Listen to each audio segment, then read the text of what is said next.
Mr. Leo Martinez, abay pinaglaban si Tito Sen laban kay Mr. Anjo Iliana. Ang lahat ng yan. But before that, if you haven't subscribed yet to my YouTube channel, please don't forget to like, share, and subscribe at i-hit mo na rin ang notification bell for more showbiz updates. Bago tayo of course magpatuloy sa ating updates for today's video, nais kong pasalamatan kayo for always watching and trusting this channel. Thank you so much. Nakilala po si Mr. Leo Martinez bilang isa sa mga co-workers nitong si Mr. Anjo Iliana sa kanilang mga movies at serye na Over the Backward, kung saan sa isang TikTok account nito ay nagpost at tila binoljak di umano ni Mr. Leo Martinez itong si Anjo Iliana patungkol sa pagbira nito no sa kredibilidad ni Tito Sen. Panoorin natin ito. Lakas tama! Anagan ng pangkulam ko! Ito po ang inyong balingkod, Congressman Manik Manawag from the Lakas Tama Party at your self-service. Ay bago ako kumain din gusto ko munang i-welcome itong si Anjo. Ay, Anjo, welcome to Lakas Tama Party. Galing mo, iba ka rin. Biruin mo, lakas tama ka pala. Oh, wow. Pero nag-akusa ka ng pambababae kung ano-ano. Pagkatapos na uwi sa bluffing, ay ano na, bluffing lang pala yan. Apo, ay di lakas tama yan. Pag wala kang masagot, abay lakas tama. Gayon na lang. Ay hindi ko maintindihan maring Anjo. Sa dami ng problema, nakisaw-saw ka pa. Eh, nait-bulaga mo kami. Ayan, ay, welcome! Ay siya mga kabayan, ay di follow and subscribe na lang kayo. Dini sa Facebook, YouTube at TikTok. Dini sa aking Mamay Leo. Maraming salamat po sa inyo. Yun iyaw. Ilan sa mga naging statement nitong si Mr. Anjo Iliana na si Tito Sen di umano ay may babae or may kabit.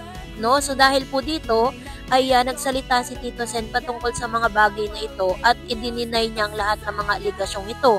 At nang tanungin si Mr. Anjo Iliana patungkol dito, sinabi niyang isang malaking bluff lang daw di umano ang kanyang mga statement na ito. Kaya naman sa isang article po ng Bandera kung saan binoljak ng mga taga-suporta ni Tito Soto pati ang loyal viewers ng Itbulaga si Anjo Iliana dahil sa mga pagbabanta nito. Nag-viral sa social media ang ilang video ni Anjo kung saan lantaran niyang sinabi na may sindikato raw di umano sa loob ng Itbulaga at may kabit o mistress umano si Tito Sen. Ilang taon na lang ilalatag ko na kung ano talagang nangyari dyan sa Itbulaga. So, sinagot po ni Mr. Anjo Iliana si Mr. Ako ay si at si Jano ay si Mokong. Mokong? Tama, Mokong and Bubuli. Ay may tatay ng amin mga nililigawan, si Don Robert. Kaya, ang legit na Don Robert. Yan, legend, yan. Pinost ko yung tinira po ako ni Don Robert at pinost ko naman kasi pagamat tinitira ako natutuwa ako dyan. Sabi ko, mahal ko yan. Kaya makikita niyo sa post ko binibira ako ni Don Robert. Intindihin niya lang yung sinasabi niya.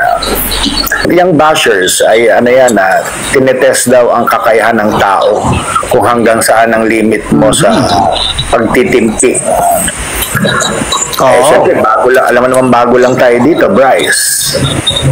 2 months. 2 months.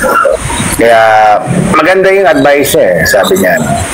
Kalma lang, wag lang patulan yung mga basher. Kaya salamat sa atin mga bashers. Pasensya na kayo dahil lang sabi sa akin ng mga tao wag ko na daw kayong basahin. Kaya sa kanyang TikTok live ay agara namang ipinost or nirepost nitong si Mr. Anjo Iliana ang ilan sa mga banat ni Mr. Leo Martinez patungkol sa kanya. Sinabi nito na binabanatan nga daw siya ni Mr. Leo Martinez at sinabi rin ito sa kanyang live videos na parang hindi niya raw muna papansinin dahil talagang makikita po natin sa mga live video niya sa TikTok niya na talagang puro bashers po at puro masasakit na salita ang ibinibigay, pinupukol sa kanya ng ilang mga taga-suporta ng Itbulaga or mga loyal viewers at mga taga-suporta ng TVJ patungkol sa mga paninirang ginagawa nito dito po sa mga Dabber Cats. So, sabi nga ni Mr. Anjo ay ilang taon na lang ay ilalatag na daw niya kung ano-ano pa talaga ang nangyari dyan sa Itbulaga.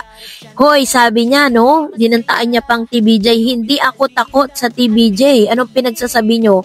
Ang matapang na sabi ni Anjo.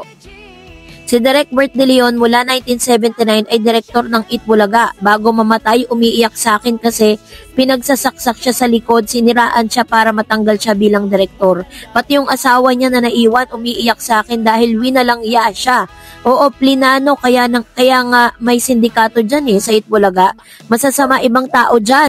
Sabi pa ng aktor, nitong nagdaang November 3, nag-live ulit si Anjo kung saan nabanggit niya tungkol sa umano'y isang babae na ikinukonek kay Tito Sen. Sa isang panayam, sinabi ni Tito Sen na ayaw niyang patulan si Anjo dahil nagpapapansin lang ito kasabay ng pakiusap sa media na wag nang palakihin ang issue. Hindi ko napapatulan, wag pansinin at nagpapapansin yan. Pati ba naman showbiz at paninira papatulan natin? Taas natin ang level ng Senate Press, ang pahayag ng Senado. Ang pahayag ng senador. Sa comment section ng artikulo tungkol sa revelasyon ni Anjo na mababasa sa Facebook page ay pinagtanggol ng netizen si Tito Sen at Itbulaga. Karamihan ng nagkomento ay nagsabing parang desperado na si Anjo sa kanyang karir. Kaya gumagawa ng ingay. May mga nagsuggest pang kasuhan ni Tito Sen at ng management ng Itbulaga ang aktor para maturuan ng lesson. Narito ang ilan sa mga comments ng mga netizen. Sabi niya, hindi ka naman talaga dapat matakot kahit kanino, pero dapat marunong ka rin tumingin kung saan ka nang galing. Pero personal ang galit. Bakit? Bitter? Hindi na kasi pinabalik sa Itbulaga. Sakali mang masabi mo yan, Anjo, makakatulong ba yan sa paghuli ng sangkot sa flood control? Ang personal na buhay ng tao, nino man ay wala tayong pakialam. Ang aso kapag nauulol kahit ang amo at kaibigan niyan kinakagat. Wala kasi offer work sa kanya, need niya pera, wala kasi balato si Tito Soto sa kanya sahod.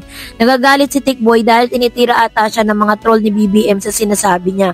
Kahit marami pang involved dito, basta sinustentuhan at di naghahabol ng ang babae para sa akin, di pa rin magbabagong pagtitiwala ko kay Tito Sen. Basta di lang siya kasama sa flood control sa nawawalang sabungero at di kagaya ni Paulo Contis.